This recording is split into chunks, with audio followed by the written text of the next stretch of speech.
Seo Sean technology is like hooligan, so now we chat. Bit of Langhorne. I just be no of falling. Or no, well, that's just in gym. So shouldn't back the hacken.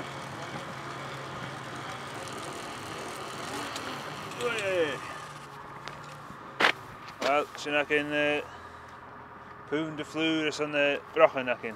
It's a batting. Fiolm na grind dal sin, cruineach na corca na goméide haun, a dal sios a fiep sin, a dal stait dan chlach is aarste as a vlé mar sin, dyrach timicho as a tineach ag ára chlas tústum sios, a flúre nach go seo, mín corca. Seo go mín corca. Ha uur sa gas, oosach fresh. Maar sin no was maha sound, dus was nutrients nach fire en een vloer vi swim en koers en een scalp beginnen zo'n schaak in een smiesen. Meran Saidhbhir oga sa hiúan an baile va, meran Saidhbhir oga.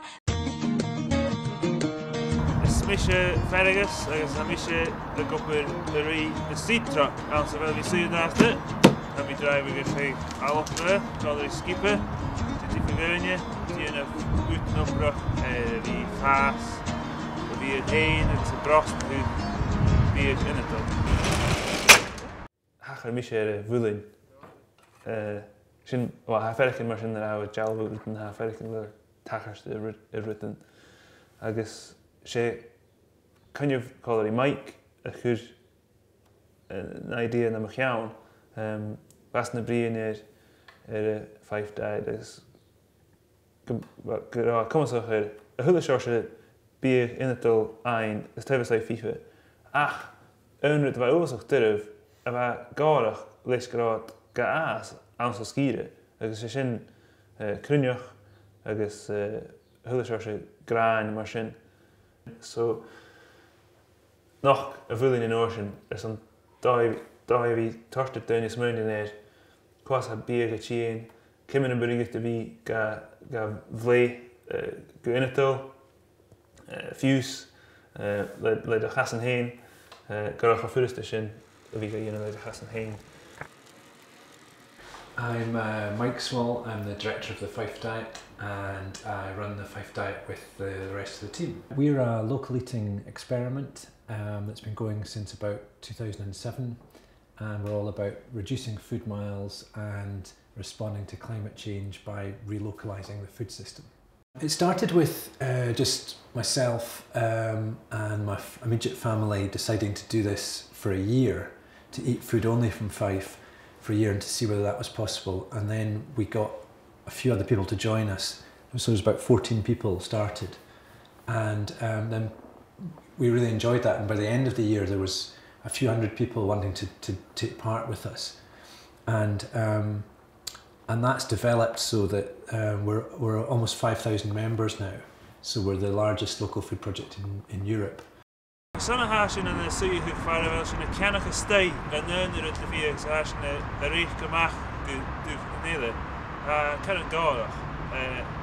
Well, I do niet graag met de mass en economy, free trade. Maar hij doet in Cholaiste in een soort van als je gaat hier of get nog heel kiels en bij aan de reed cars nog de reed flannen de reed de kruine had stil en Cholaiste etiquette like it's written nog heel en het kiels en bij aan schakken we de soort er nou dat doen je de etiquette te maken. Agus a spending as some close to the follow for the sin. I written down Hannes Kutmikans at her Jew now Behan and Eric. Well, we've got the Burnt Island, Broomhill Gardens in Burnt Island, which we call a food garden really, because it's all about growing food. Sometimes you have community gardens that are more decorative, but this is really for people to grow food to eat. And that's a split between allotments, individual plots for individuals or families, and then community plots where food is kind of grown more collectively. And so that's been a 2-year process, and it's been about improving the soil layer and getting that garden established. A Ceit project now at the Fife Diet, I guess WWF Scotland. I guess has an fine type etiquette for People's Postcode Lottery.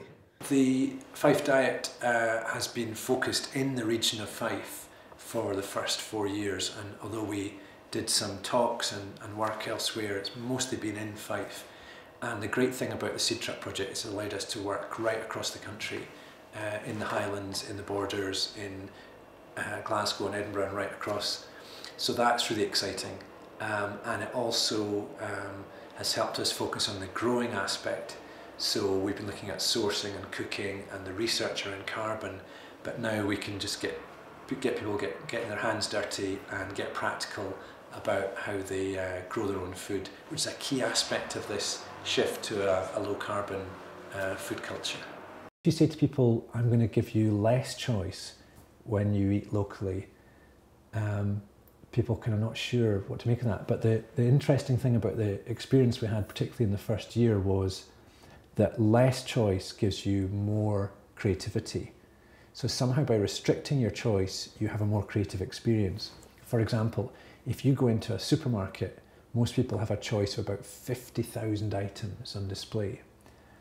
And on the Fife Diet, you'll have about 500 items throughout the year. But we have a richer culinary experience than somebody operating in a supermarket. So there's a real irony there.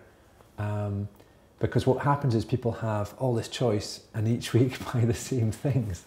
Als je mogelijk de reunje 4-8 giert aan van de skier heen. Ha first we enthusiastic me wat ik ach ha femak de in alles sin agus ha tors blenigen agus am is menig wel gemaakt te mag gewel de in ook tors ik dat we fast glasrich is het machine hawks a sitting dive or ha direct a tors blenigen.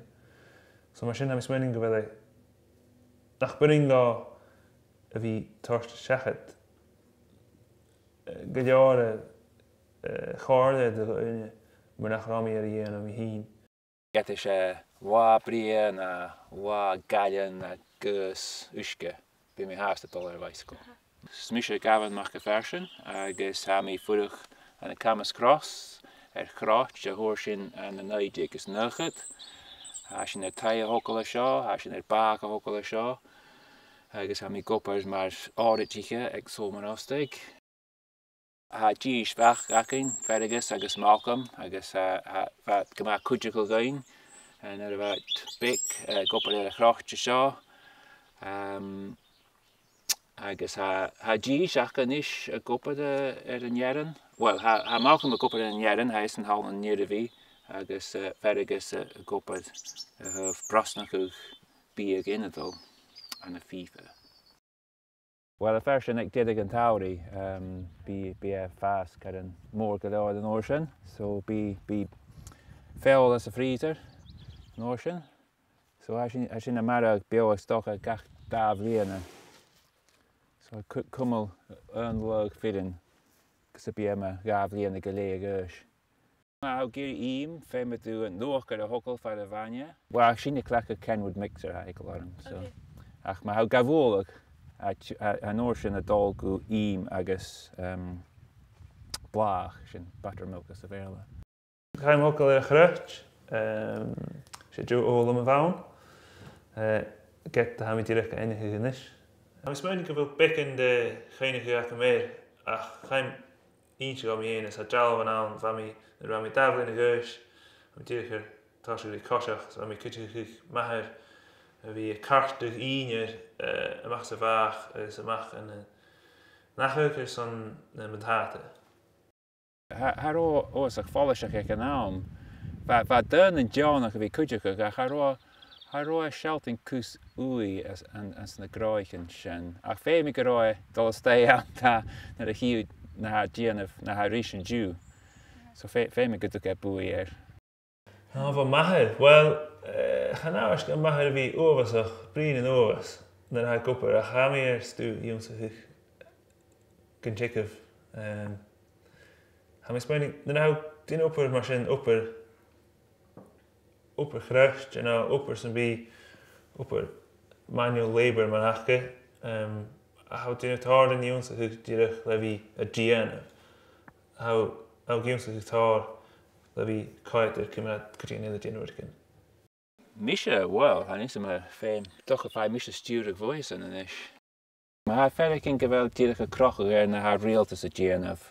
Ha dyn i cael misnach mae sy'n a misha credjyn.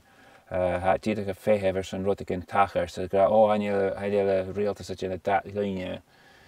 Ha sy'n yn y stat foch o sio. Mae ha dyn yn as misnach yn sy'n gyda gyda fi ti'n amach le bechgan agos yn orsyn cwyd ystairs yn erigat. Mae ha dyn ti'n amach leis na bechgan agos y cwmol smach a dje ha tachars gys gybi na lesicyn loas yn yn orsyn ha tar na Saidhbhir. Ha sy'n y bechgan gyfel na ha sy'n yn sy'n a Saidhbhir leis gyfel Sial vaca yn Fhearann agus yn orsyn le fi nas misnachol le fi cyrra'r ars lesacyn. Na cars na chacad, how tuckle the hookter hain, how the gene of the hookter hain, agus ha sin oes a cwtr ma. Agus ha coram awn sin the yearn of 42, ha donas arskin a sin, ha tochli, ha dal amach sin. Ha coram ach the hookter hain ian, ha sin a tachars the cars nach. The dyn sy'n cael. Sy'n yn ymwneud â ffeimach eich. The dyn sy'n cael agos ha tŵchter is hwyl y siors y ryd ma a tasio gwni tachars mae'r siort anis yma brocht môr y gyl.